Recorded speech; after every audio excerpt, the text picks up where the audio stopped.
The text arrived at 11:23 p.m. on Wednesday, 3 days after Dad's funeral. Melissa, we need to discuss your trust fund. Family meeting tomorrow at 10 a.m. Be there. I stared at my phone, exhausted from a week of funeral arrangements and sleepless nights.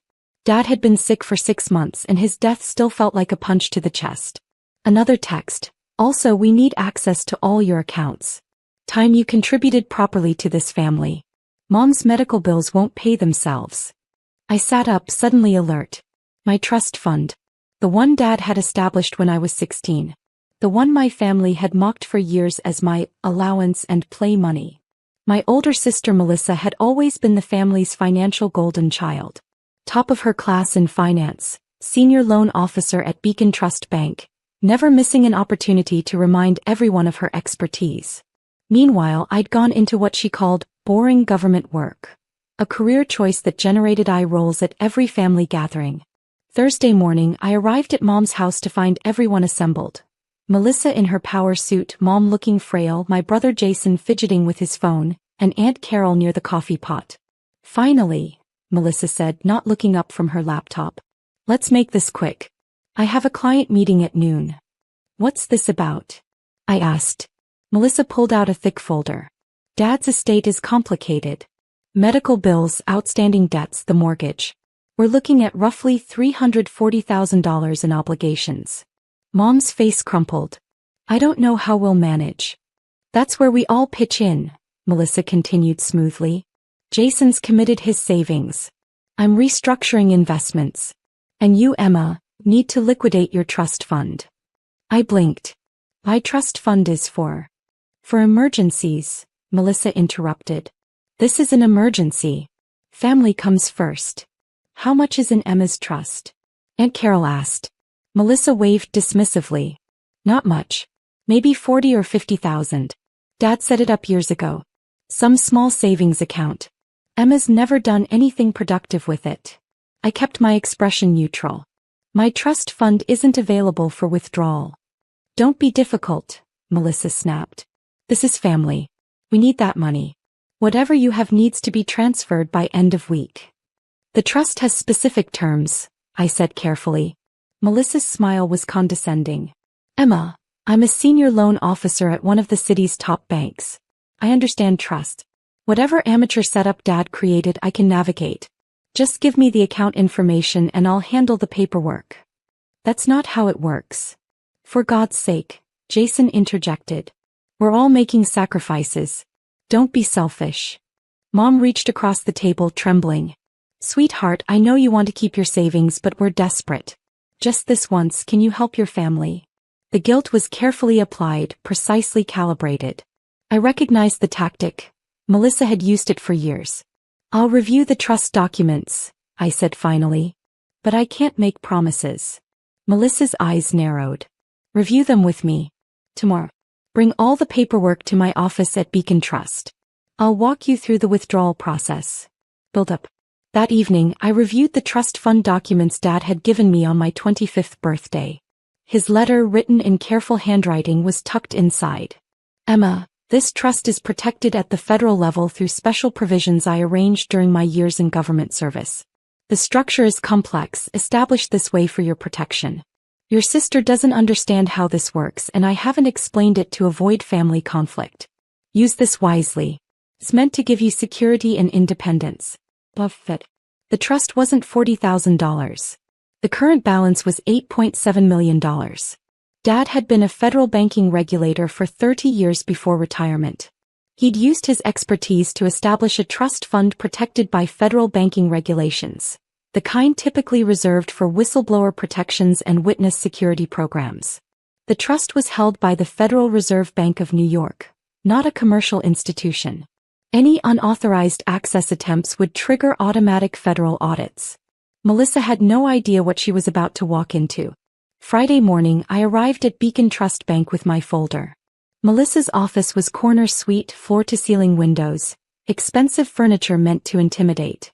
Good, you brought the paperwork, Melissa said, gesturing to her desk. Let's see what we're working with. I handed her the trust summary, carefully selected pages showing account structure without revealing the balance or federal protections. Melissa skimmed the documents. This is straightforward. The trust is held at, wait. She looked up sharply. Federal Reserve Bank of New York? Yes. Why would Dad use the Fed? That's unusual for a personal trust. He had connections from his regulatory work. Melissa frowned but continued reading. Regardless of where it's held, we need to initiate a withdrawal. I'll need your account number and authorization codes. I don't think that's advisable. Emma, don't be difficult. I'm trying to help. This is literally what I do for a living. Give me the account number. Against my better judgment, or perhaps because I knew exactly what would happen, I provided the information. Melissa immediately began typing, accessing Beacon Trust's internal systems. I'll initiate a transfer request through our bank's federal interface. Standard procedure for accessing Fed-held accounts. Melissa, you should really. I've got this. Her fingers flew across the keyboard. Requesting access, entering withdrawal authorization, and submitting. Her computer screen flashed red. That's odd, Melissa muttered. System kicked back the request. Probably just a verification issue. She tried again. Another red flash, this time with a warning message I could see. Unauthorized access attempt.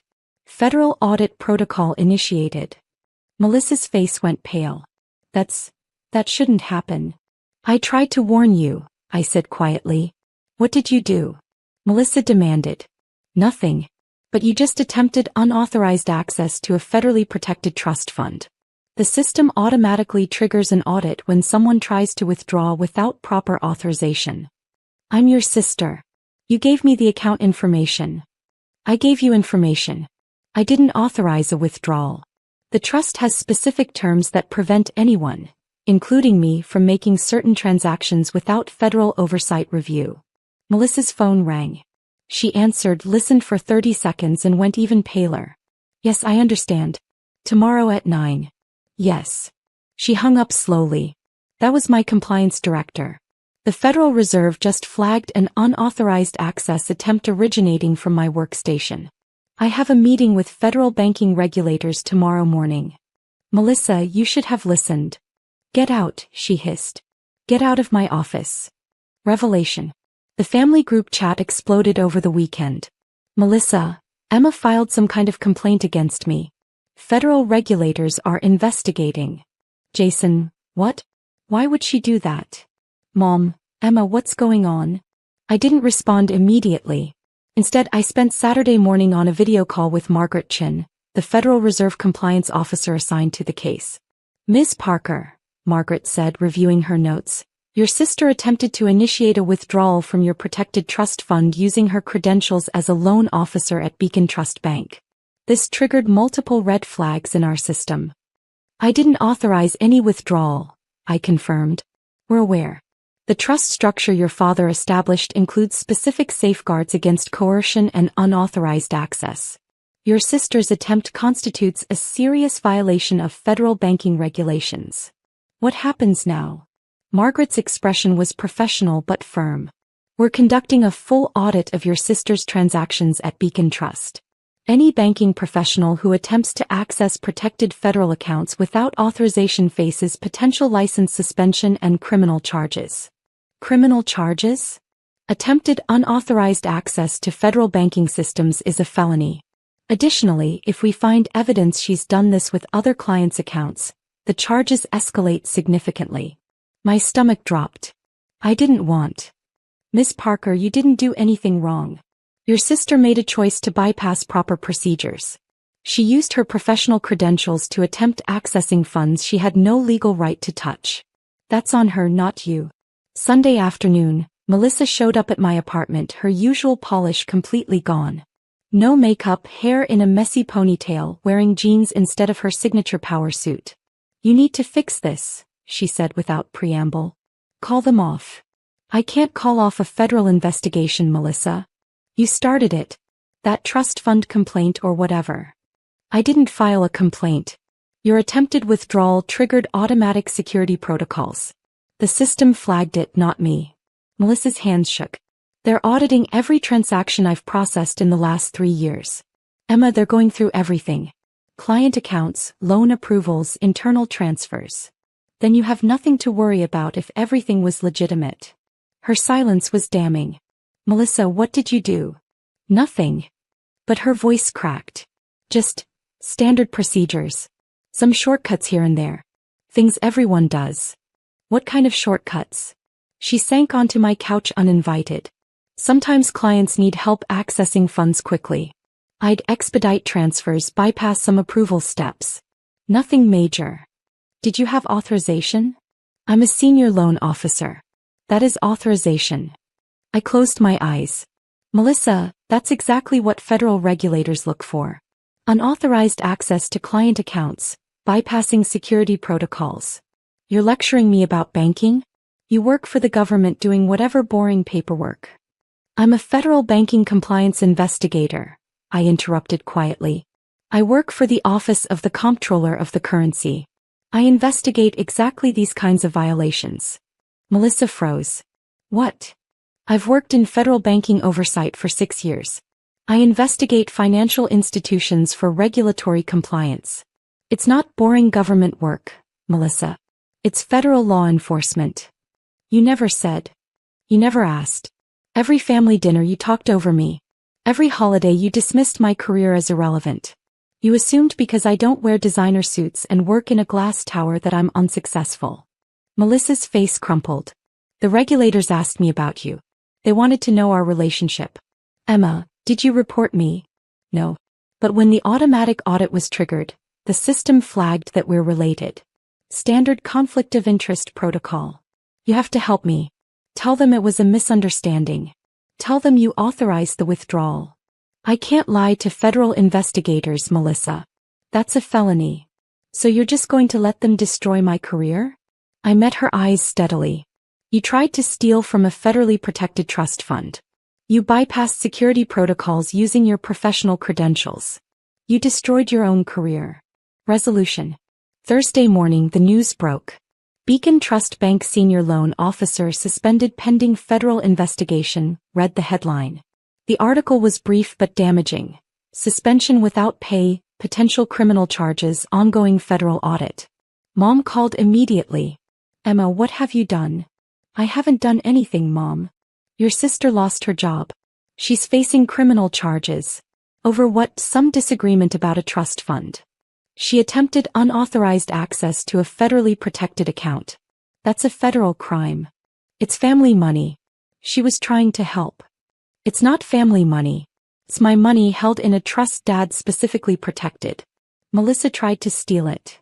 Don't be dramatic. Mom, she committed a federal banking crime. This isn't about family disagreements. This is about breaking the law. The silence stretched.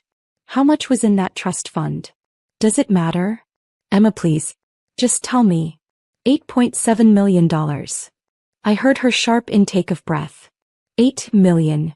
Dad established it over 20 years. He made regular contributions from his salary and investments. He protected it at the federal level specifically to prevent situations like this. And you just kept that secret? I tried to explain at the family meeting. Multiple times. Melissa kept interrupting. She assumed it was nothing, so she treated it like nothing. Mom's voice turned cold. You let your sister destroy her career to prove a point. I let Melissa face the consequences of her illegal actions. There's a difference. She hung up. The family group chat was brutal. Jason, Emma just admitted the trust is worth almost $9 million. She's been sitting on millions while we struggle. Aunt Carol, and she let Melissa lose her job over it. That's cruel. Melissa, she works for the banking regulators. She knew what would happen and set me up. I muted the chat. 2 weeks later, Margaret Chin called with an update. Miss Parker, the investigation revealed your sister has been conducting unauthorized transactions for at least 18 months. 23 separate instances of bypassing security protocols. What happens now? Her banking license has been permanently revoked.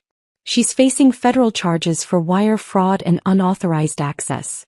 The U.S. Attorney's Office is building a case. Will she go to prison? Possibly. That depends on whether she accepts a plea agreement. But she'll never work in banking again. I thought about Melissa's corner office, her designer suits, her constant need to prove she was more successful than everyone else. All of it built on shortcuts and illegal access. Thank you for the update, I said quietly. 3 months later, I attended a retirement party at the Federal Reserve Bank of New York for one of Dad's former colleagues. The other federal banking regulators greeted me warmly. Your father was brilliant, one elderly regulator told me. He understood banking law better than anyone I knew. That trust structure was a work of art. He protected me, I agreed. Even after death. Mom called last week. Emma, we need to discuss the medical bills. I've sold the house, but it's still not enough. How much do you need? She named a figure. I wrote a check from my personal account, not the trust, which remained untouched. Thank you, she whispered. I don't deserve this after how I treated you. You're my mother. I'll help with legitimate needs. But the trust stays protected. That's non-negotiable. I understand. We haven't spoken since. Jason sends occasional apologetic texts I mostly ignore. Melissa's awaiting trial, facing up to 15 years in federal prison. The trust fund sits in the Federal Reserve Bank of New York, growing steadily, protected by the same federal regulations that destroyed my sister's career. Dad's final gift wasn't just the money, it was the fortress he built around it. Every Thursday I think about Melissa's attempted withdrawal. About her absolute certainty that she understood banking better than anyone. About her assumption that my boring government job meant I was powerless. She wanted access to all my accounts.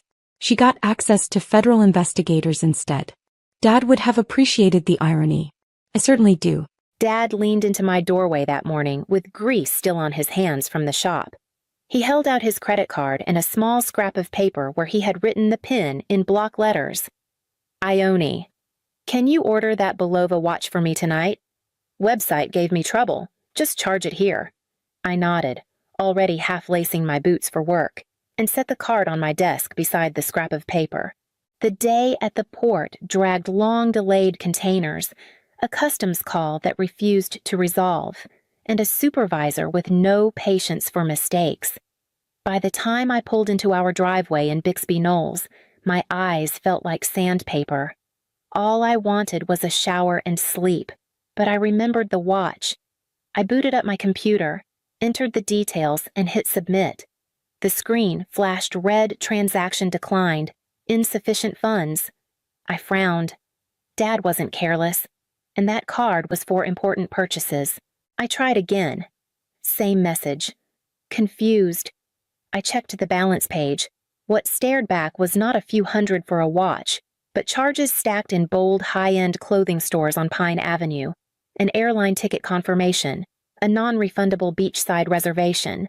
The floor creaked and Sabine breezed in, swinging a glossy bag as though she were fresh off a runway. Her jeans sparkled under the lamp, new tags dangling from her blouse. She tossed her hair and smirked. You like O, and tomorrow I'm off to Huntington. Needed a break. My mouth opened, but the absurdity of it struck first. She had actually done it, lifted the card, read the PIN, and burned through thousands as if money grew on the jacarandas outside, against every instinct. A laugh ripped from me, not the polite kind, but raw disbelief. Sabine's smirk faltered.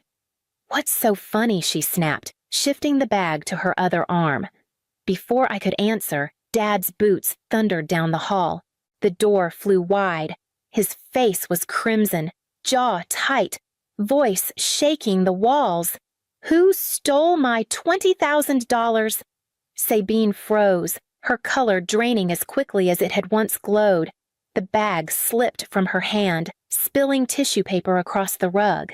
And in that frozen second, I knew the old balance in our house had cracked, and there would be no simple way back to the way things were. The morning after Dad's outburst, I left before the house stirred. The port was already awake, cranes stretching into the sky like iron trees, engines rumbling across the yard. I walked the rows of containers, clipboard in hand, checking seals, listening to radios crackle. My job was routine but steady, the kind of work that taught patience. Freight didn't move faster because you wanted it to. It moved when the tide, the paperwork, and the schedules aligned. I saved every extra dollar, Sometimes I skipped lunch, stashing the money into an account I rarely touched. Each deposit was a brick toward a plan I kept close one day, running my own small consultancy, helping shippers who didn't have the patience to deal with delays and codes. It wasn't glamorous, but it was mine. Sabine lived in a different world. She called it freedom. Nights in downtown Long Beach, cocktails under neon, mornings when she didn't rise until the sun was already high. Her social feeds were full of smiles, friends draped over her shoulder, captions about living in the moment, at home. She told stories of parties and chance encounters with people who just got her. My parents would laugh along, eyes glowing with pride.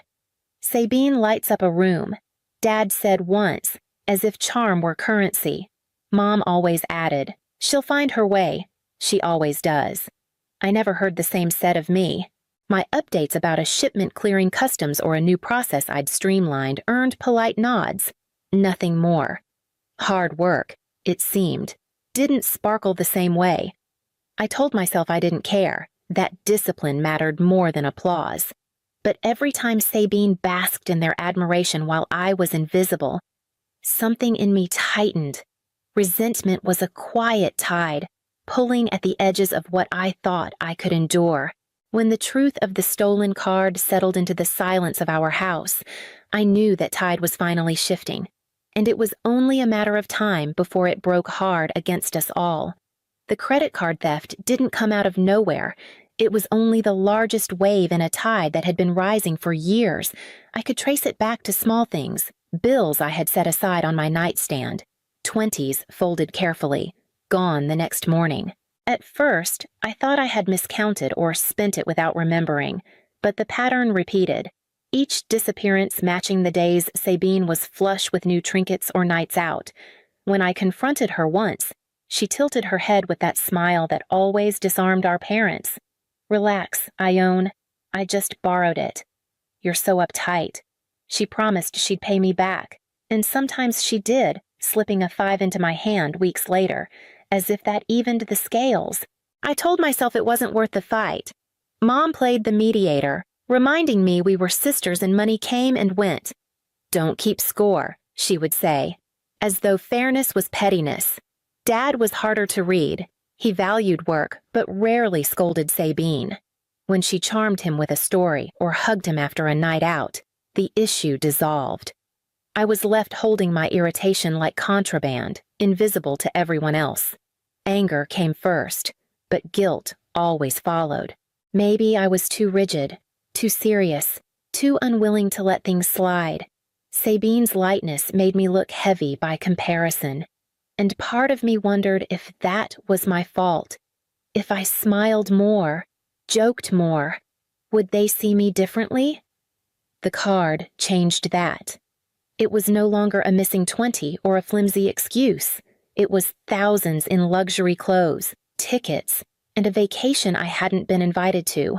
It was evidence that the trail of small losses had led us straight to the edge of something we could not smooth over anymore. And as I watched Dad's face harden and Mom's voice falter, I knew the reckoning that had been postponed was finally at our door. That night, I sat at my desk with the card still lying where Dad had left it, the scrap of paper beside it like an accusation. I replayed the morning in my mind. Dad had leaned in, asked me to order the watch, and dropped both items in plain sight. I'd rushed out the door, telling myself it could wait until evening. I thought nothing of it when Sabine poked her head into my room later, claiming she needed my charger.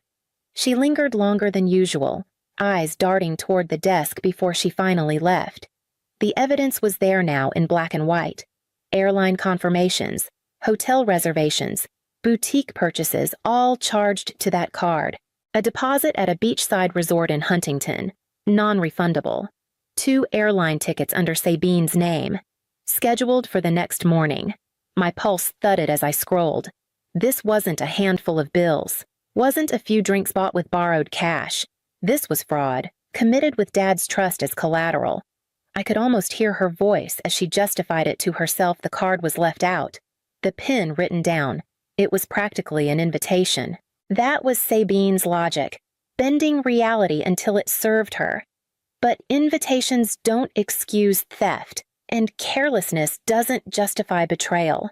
What unsettled me most wasn't just the money, it was how easy she made it look. No hesitation, no fear, only confidence that she'd get away with it. She'd walked into my space, taken what wasn't hers, and built a fantasy weekend on the foundation of someone else's work. I sat back in the chair, staring at the declining balance on the screen. Dad had trusted me with his account, and I had left the door open. Sabine had stepped through without a second thought. When her laughter floated down the hall later, I knew the confrontation waiting for us wasn't just about dollars. It was about every excuse, every dismissal, every time we had looked the other way. And now there was nowhere else left to look but directly at her. The hallway felt narrower than usual, the walls closing in as Dad's voice shook the air. Sabine stood there with her shopping bags still half open, her eyes darting between us like a trapped animal searching for an exit. "You spent it," Dad thundered, his hand clenched around the statement I had printed. $20,000. Do you think I work all these years so you can parade around in designer clothes and book vacations? Sabine's chin lifted, her old weapon of confidence flashing for a second. "It wasn't like that," she said quickly. Ione left the card sitting out. "The pin was written right there. How is it only my fault if she practically invited trouble?" Her words landed heavy, but not as heavy as they might once have. Dad's eyes flicked to me, waiting for my answer. My hands trembled as I passed him the printed receipts, each one marked with a timestamp. "I was at the port all day," I said, my voice steadier than I felt. "Every charge matches the hours I was gone, and every single one is under her name. Airline tickets, hotel deposit, luxury boutiques, there's no mistaking who made them." Sabine's smile faltered. "You're just twisting it? I didn't know it was Dad's card. I thought it was yours." "Ione, I figured you wouldn't mind after everything you've hoarded."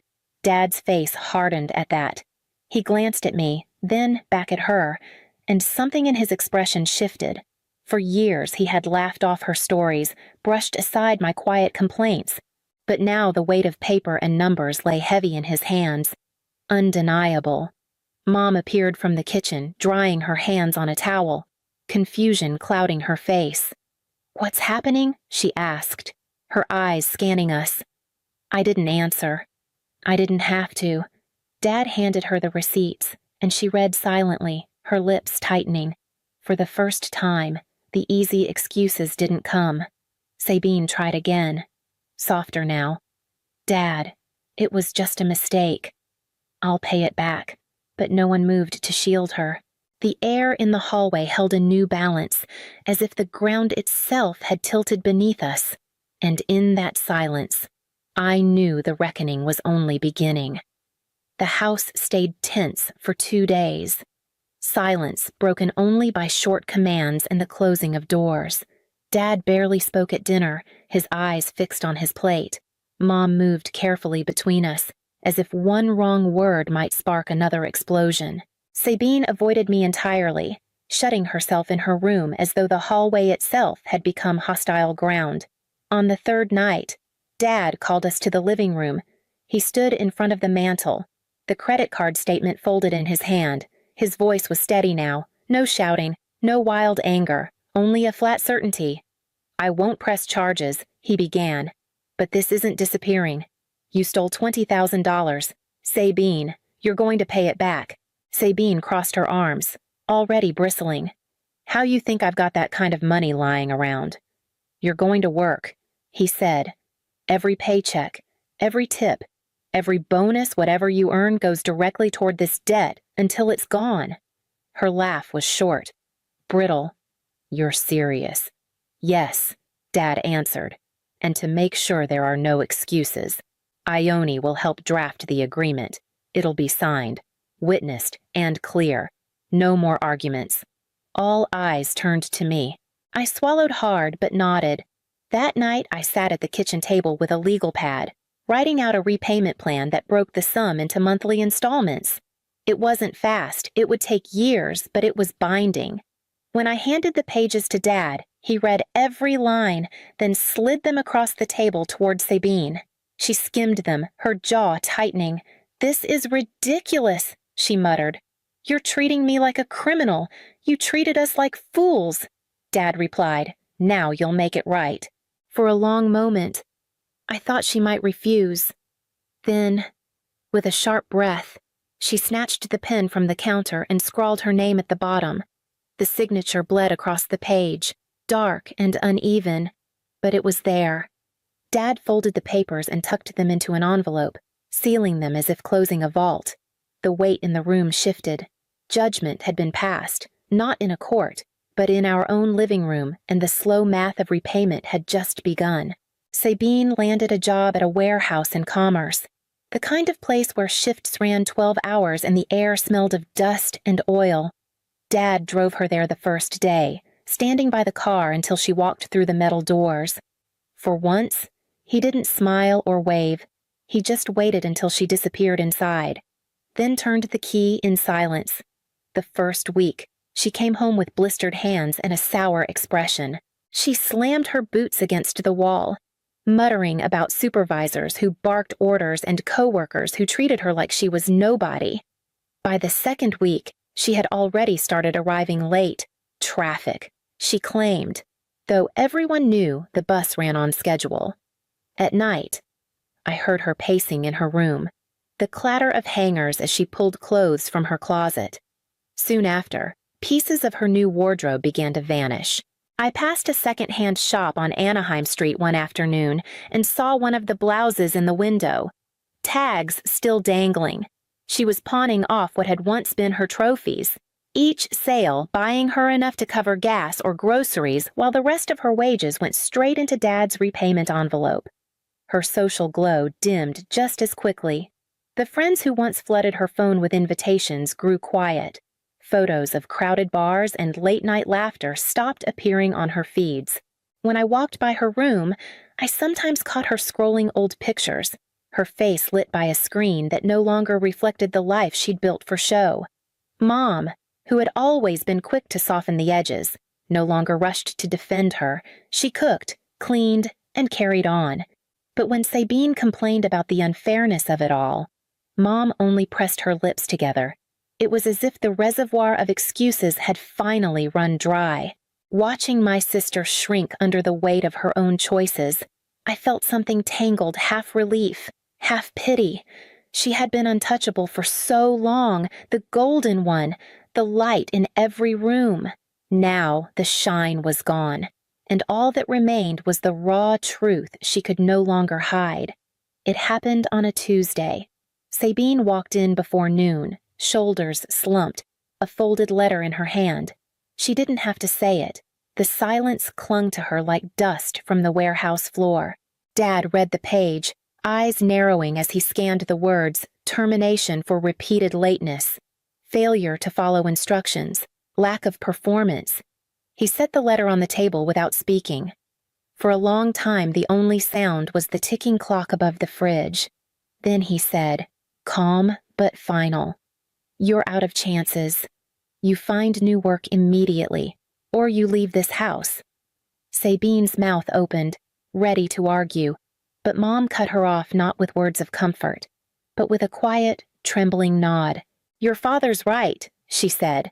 "We can't keep pretending this isn't what it is." The room seemed to tilt. For years, Mom had been Sabine's shield, smoothing over her mistakes, translating them into harmless phases. To hear her side with Dad left Sabine blinking, as though the ground had given way beneath her feet. I spoke carefully, not wanting to strike when she was already down. "There are listings at the port for clerical assistants. It's not glamorous, but it's steady. And I know a woman in Wilmington who rents shared rooms cheap if you need a place closer to work." Her eyes snapped to mine, raw with indignation. "You'd kick me out too. I'm not kicking you anywhere," I said. "But I'm not paying your bills." "You need a plan, not another excuse." She shoved the letter back into her bag, muttering under her breath. Dad didn't rise, didn't yell, just sat there, hands folded, waiting for her to choose. The threshold had been drawn, clear and cold, and for the first time, no one in the family rushed to blur the line for her. The night before she left, Sabine moved through the house quietly, gathering what she could fit into a single duffel. No speeches, no dramatic declarations, just the soft thud of drawers closing and the rasp of a zipper pulled too far. I sat at the kitchen table, listening to each sound travel through the walls. By dawn, Dad drove us all downtown. The Greyhound station smelled of exhaust and stale coffee. Sabine stood near the platform, clutching her bag, eyes fixed on the bus idling with its doors open. For once, she looked small, the gloss gone from her posture. None of us spoke. Relief and sorrow wove together, thick in the silence. Part of me wanted to hug her, but the memory of every stolen bill, every smirk when she brushed off my anger, held me still. Dad's jaw was set, unyielding. It was Mom who finally broke the silence. Her voice was low, meant more for herself than for us. I should have seen it sooner. I made excuses, always saying she'd grow out of it. I thought loving her meant shielding her. But maybe I only fed the fire. Sabine turned then, eyes flicking toward Mom. Then me, then Dad. For a second I thought she might say something, but she only gave a faint nod and climbed the steps. The hiss of the doors closing filled the station, followed by the rumble of the engine pulling away. We stood there watching until the bus became a streak of gray merging with traffic. No one moved, as if leaving space for what had just passed between us. The air felt lighter and heavier all at once. And in that strange balance, I realized life inside our house would not look the same again. Weeks passed, and the house settled into a rhythm I hadn't known before. Meals were quieter, but not strained, just steady, like the tide rolling in and out without disruption. Dad returned from the shop each evening and actually lingered at the table, asking about my day. One night, after I told him about a successful shipment I'd coordinated, he set down his fork and said, "You've never failed me." I own I should have said that sooner. The words landed heavier than I expected, and for a long moment I couldn't answer. Mom changed too. Instead of circling around conflict, she started volunteering at a small financial literacy clinic near Signal Hill, teaching families how to protect themselves from fraud and debt. When she came home with pamphlets tucked under her arm, her eyes had a new clarity. "I want to make sure no one else lets love blind them to the truth," she told me, almost as if she were speaking to herself. As for me, I finally signed my first client for the consultancy I'd been planning for years. It wasn't glamorous, just a mid-sized shipping firm frustrated with customs delays, but it was mine. I rented a modest office corner in Signal Hill, the windows looking out over the cranes in the distance, and felt a kind of ownership I'd never known. The repayment contract still sat in my desk drawer at home. Sabine's signature etched across the bottom. I didn't keep it as a weapon or a reminder of her failure. I kept it because it proved something I had learned the hard way: boundaries were not acts of revenge. They were anchors, holding fast against storms. And with that anchor set, I could finally steer toward a different kind of harbor. The house in Westport glowed with candles and garlands, but I barely noticed.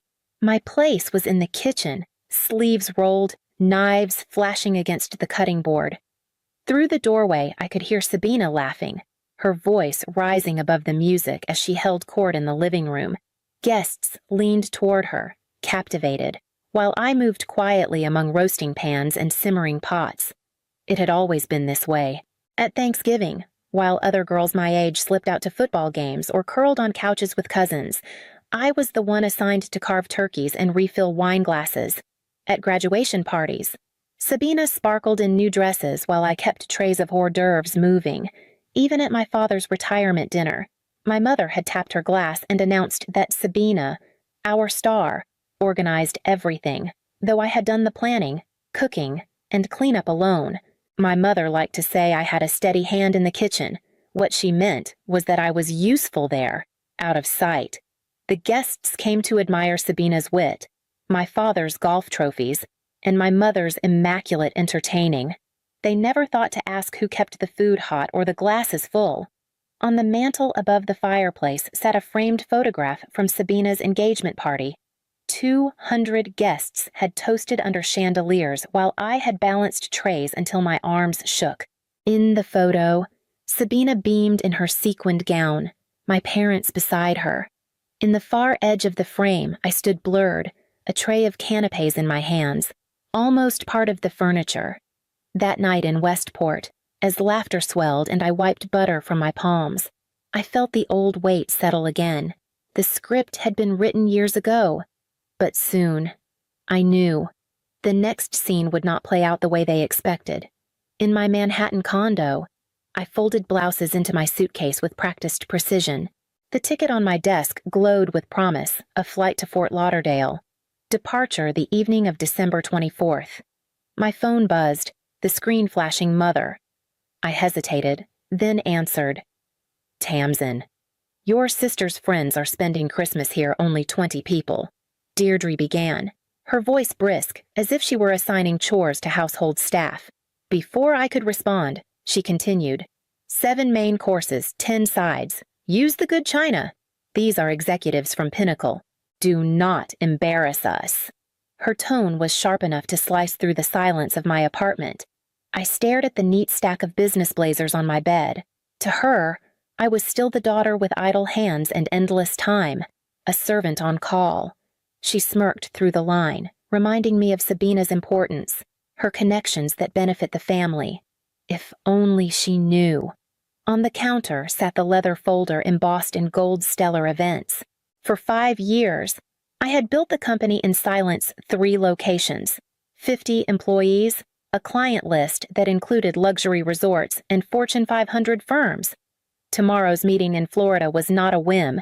It was the culmination of years of strategy, and the contract on the table was worth $2 million. I held the phone tighter. My mother rattled off wine pairings and dessert selections. Oblivious. She spoke of Pinnacle as though Sabina might impress them, never imagining that I had already catered their retreats and was about to stand before their board as a peer. When the call ended, I exhaled slowly. On the counter, I placed a neat note with 3 emergency caterers' numbers and, beside it, one of my own business cards. A quiet gesture they would likely ignore. I zipped my suitcase and slid the folder inside.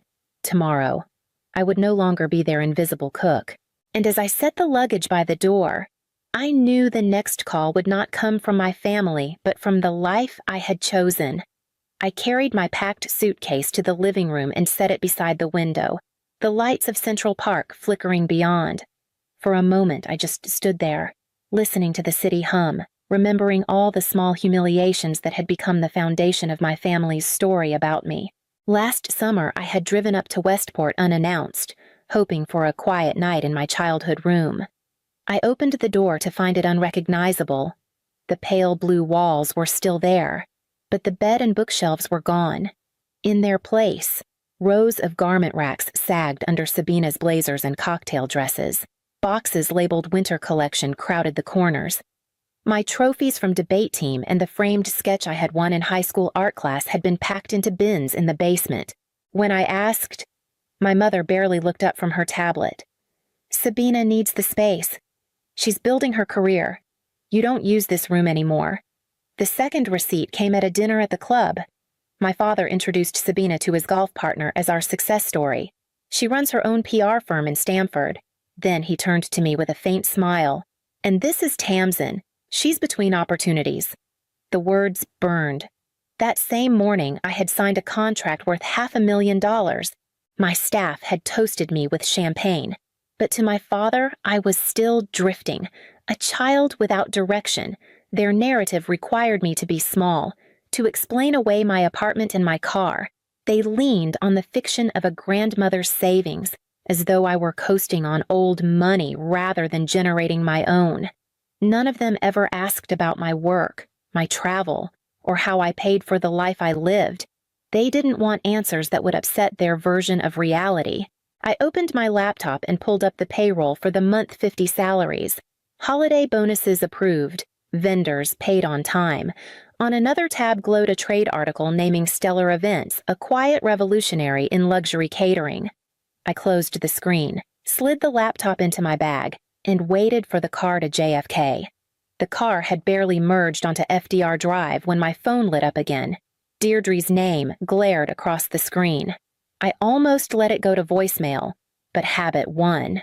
"You cannot be serious," she snapped the moment I answered. "I've told everyone you're preparing dinner. If you abandon us, it will be a humiliation."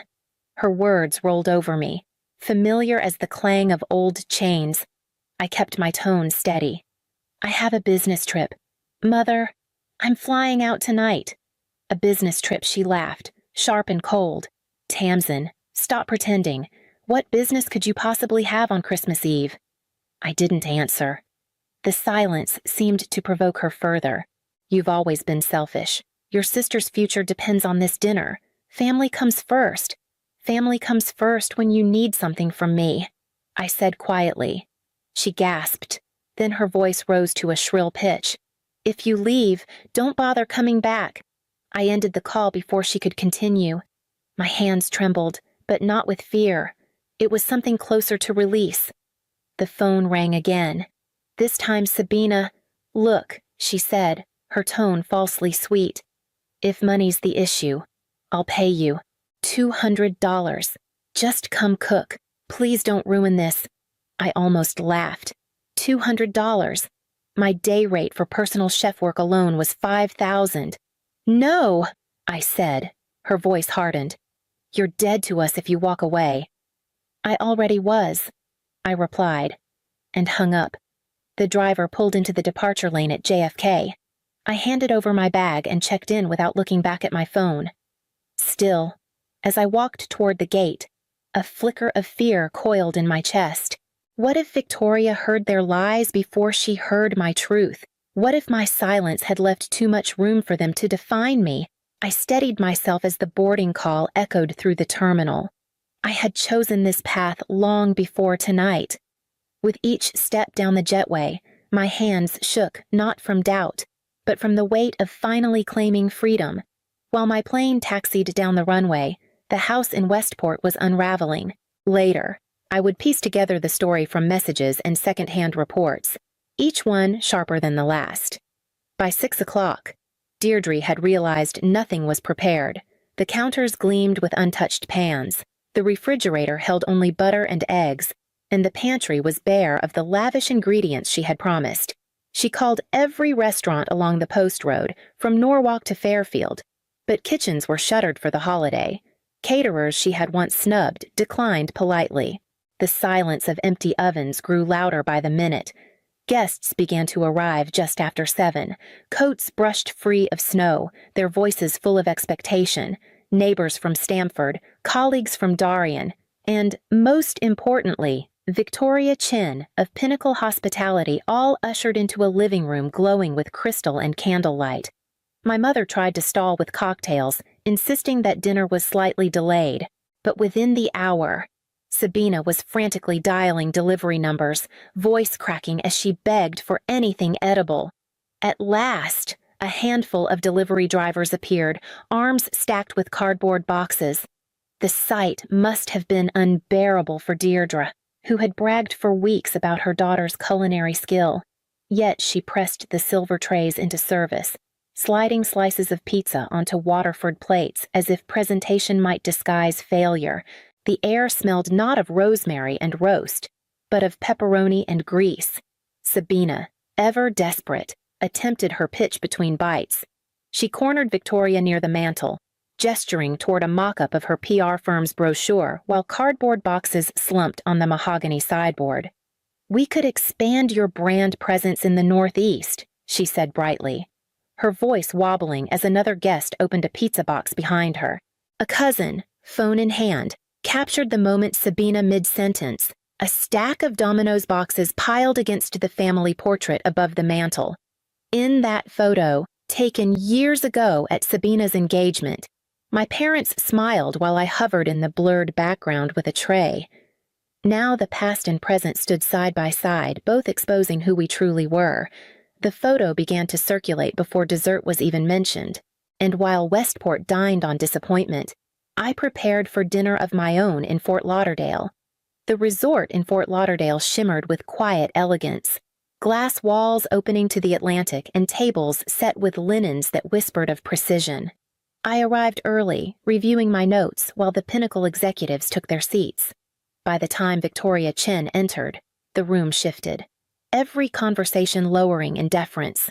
She was smaller than I had imagined, sharp-eyed, carrying herself with the ease of someone accustomed to rooms bending toward her. "I apologize for being late," she said, sliding into the chair across from me. "I just flew in from the most unprofessional party I have ever attended." The words landed like stones in still water. I folded my hands, steady, waiting. Supposed to be a Christmas Eve dinner in Connecticut, 25 guests, executives, investors. The hostess promised an elaborate meal prepared by her daughter. Victoria shook her head. We walked in to find an empty kitchen, frantic excuses, and finally pizza boxes on Waterford crystal. Unbelievable! A ripple of laughter moved around the table, though Victoria did not join it. She looked at me directly, as if testing whether I would flinch. "That must have been uncomfortable," I said, keeping my tone calm. Consistency matters. Guests remember the smallest cracks. Her mouth curved slightly. "Exactly. And worse. The hostess spent the evening complaining about the missing daughter, called her unreliable, unstable. To do that in front of business partners was astounding. Inside, my stomach clenched, but I kept my expression smooth. It tells you more about the host than the absent guest," I replied. Victoria studied me for a long moment before nodding. "You understand. Too many people overlook professionalism when personal drama intrudes." The conversation turned then to strategy, logistics, expectations for service quality. I leaned in, not as a supplicant, but as a peer, outlining standards my company had already exceeded at other resorts. By the time dessert arrived, Victoria's earlier frustration had softened into interest. She didn't yet know that the chaos she had witnessed belonged to my family, but she had seen me hold composure, offer clarity, and speak in the language of solutions. And in the morning, the boardroom would demand even more. Morning light spilled across the boardroom table, catching on the polished glass and the neat rows of water glasses. I stood at the head with my presentation open, voice steady as I walked Victoria and her team through projections, staffing models, and event strategies. Every slide landed the way I had rehearsed: concise, precise, undeniable. When I closed the deck, the room held a rare stillness. Then an assistant slipped in, tablet in hand. "Ms. Chen, you should see this." Victoria's brow furrowed as she scanned the screen. A photograph glowed against the glass pizza boxes stacked on mahogany, a family portrait looming above. The caption read, "When pedigree fails, Papa John's steps in." It had been posted to LinkedIn, already gathering hundreds of comments. The tag below read, "Rook Family, Westport." Victoria looked from the tablet to me, then back again. "Rook," she repeated slowly. "That was your mother's house." I did not hesitate. "Yes, Deirdre is my mother." The silence thickened. One executive cleared his throat. Another set his pen down. Victoria leaned back. "Your mother told everyone last night her daughter was unreliable. Yet here you stand. Why should I trust you over her words? I met her eyes. Because results don't lie. Ask me anything about scaling, operations, or risk. My record speaks louder than her narrative." She paused, then asked about contingency planning for a multi-resort event during hurricane season.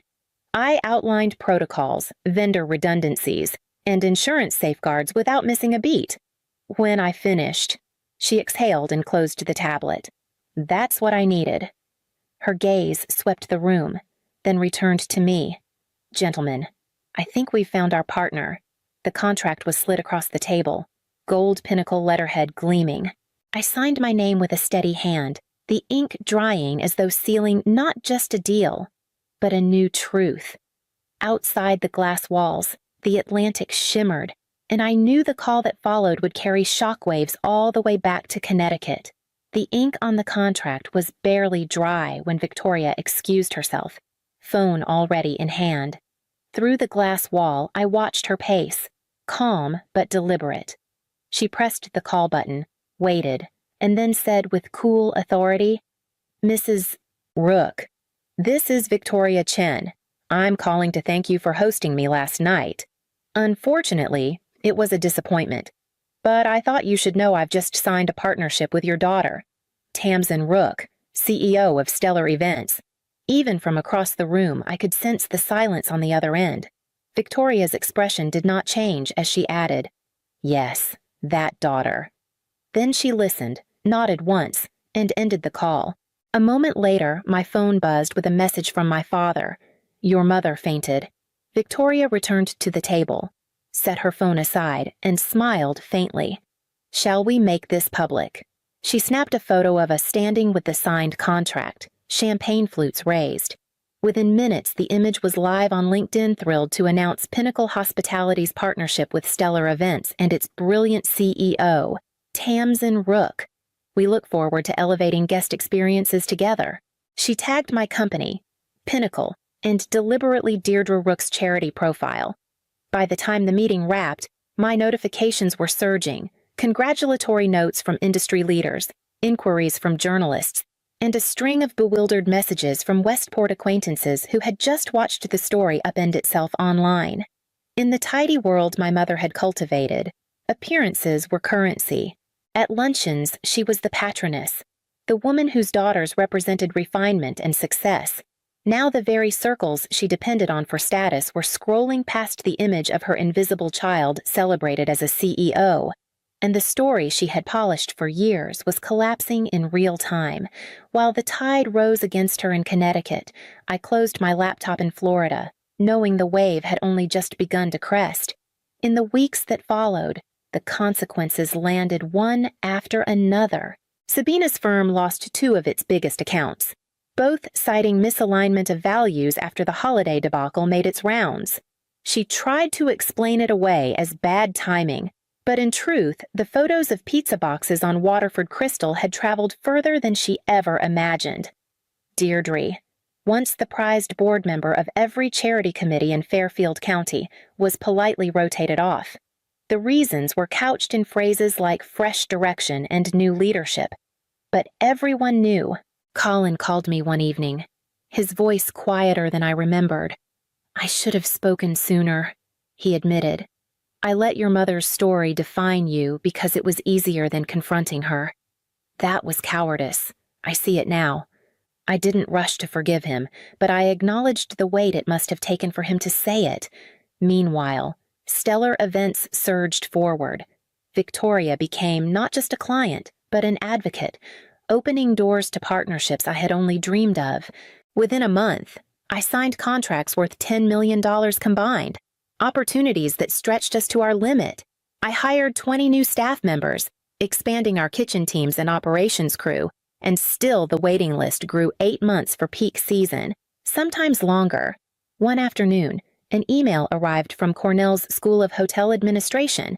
They invited me to deliver a keynote lecture titled "Building Success Without Permission."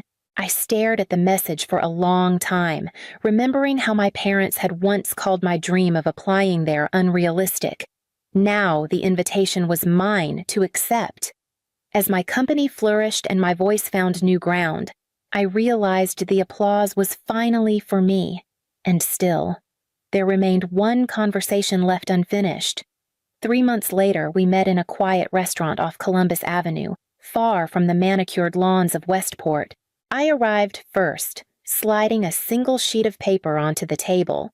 When they walked in smaller, subdued, I gestured for them to sit. "These are my terms," I said. "Equal respect. No more servant roles. Public acknowledgement of who I am. Genuine apologies. Therapy. Together and apart. Non-negotiable." Deirdre's eyes filled, but she didn't argue. "I was envious," she admitted. "I kept you small because I couldn't bear that you might surpass the life I'd planned for you. Sabina looked down at her hands. I was jealous. Mom made me feel special by making you invisible, and I clung to it. Colin finally met my gaze. I chose silence. It was easier to let your mother's story stand than to challenge her. That made me complicit. I let their words hang before I spoke. If we rebuild, it's as equals, nothing less. They nodded, chastened, unsure. Weeks later, I hosted them at my condo for the first time. The dining table overlooked Central Park, but I did not cook. My staff from Stellar Events prepared and served a flawless meal. The invoices addressed directly to Deirdre. She signed without complaint. Sabina asked careful questions about the menu, no longer assuming authority. Colin raised a glass quietly, more proud than performative. When the evening ended, I walked them to the door. In my hand was a single key, the only one I kept on my ring. It wasn't just to my apartment, it was to my boundaries, my choices, my life. And as the door clicked shut behind them, I knew which ones would remain open and which would stay locked.